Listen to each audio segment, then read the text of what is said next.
Drones are becoming increasingly popular as the technology improves and the price drops, but they pose a potential danger to airplanes. Close calls are on the rise, and the Federal Aviation Administration is working to tighten regulations. Investigative reporter Brendan Kirby has the report on drone dangers. Take off. You have the drone in sight. Could you give me a position? Yeah, exactly on my left-hand side. Left-hand side, same altitude? Was like 900 feet. Drones can be a lot of fun or a useful tool. And with improved technology, almost anyone can fly them. But with that increased capability has come a rise in the number of encounters between drones and commercial aircraft. There have been almost 8,000 close calls nationwide since 2015, according to an FAA database. That includes 2,300 last year alone, a 36% increase since 2015. For your information, we've had 2 reports of a drone at 900 feet to the left-hand side of the approach. Mobile Airport Authority President Chris Curry says there haven't been any serious incidents locally, but he notes that the potential only will grow. It's some very elaborate drones that are out there, and very expensive drones that have that capability. But again, I think they only improve on that technology over time.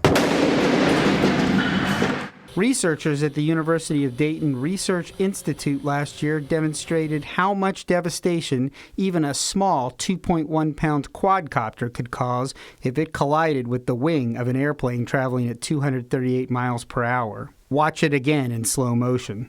Kevin Poorman, a researcher at the Institute, has spent decades studying the impact of bird strikes on aircraft.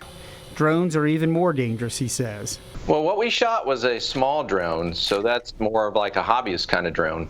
And even that did significant damage to a wing structure where it penetrated into the wing leading edge and damaged the forward spar. So larger drones are going to pose even more threats to aircraft if they should collide. A quick scan of FAA records shows 54 close calls in Alabama since 2015, including 9 in the Mobile area. In May 2016, the pilot of a Cessna C-182 traveling from Sugarland, Texas to Pensacola told air traffic controllers that a red and dark blob passed 100 feet in front of him at an altitude of 7,300 feet, about 10 miles south of Mobile Downtown Airport.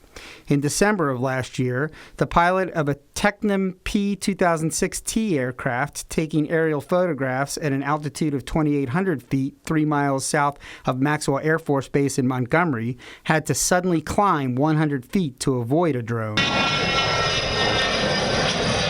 One report came not from the air, but the ground. A Coast Guard pilot who was driving to work at the Aviation Training Center in Mobile reported seeing a drone operating too close to Mobile Regional Airport. Mobile County Sheriff's deputies later determined that drone belonged to a company that was shooting a TV commercial for a local car dealership. More than 1 million recreational drones have been registered with the FAA, which expects that number to grow to 3 million by 2022. The agency is working on a new round of drone regulations on the heels of rules taking effect over the last couple of years. Drone operators currently are not allowed to fly higher than 400 feet and must stay away from airports. And if someone wants to use a drone for any business purpose, he must pass a test and get a commercial license. This comes from our helicopter flying days. Tommy Patterson has been flying drones since before they were widely available commercially. He'd make his own out of plywood and yellow poplar. Not too long ago, he made extra money taking aerial photos for realtors and other clients. But he's been strictly a hobby flyer since the new regulations took effect. To me, it just, the economics weren't there in order to justify licensing and insurance and all of the red tape that went along with it. That's at 144 feet.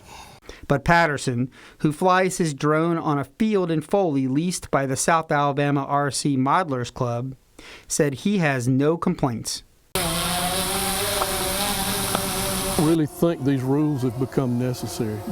There's over 1 million drones that have been sold in the past couple of years, and that's anticipated to, to double by a lot of numbers. For everybody's safety, we're going to have some restrictions. It should be noted that not everyone agrees. Florida lawyer Jonathan Ruprecht, who has fought against FAA regulations in court, tells me that the risk posed by drones has been greatly exaggerated. He points out that collisions between birds and planes are far more common. Reporting from Mobile, Brendan Kirby, Fox 10 News.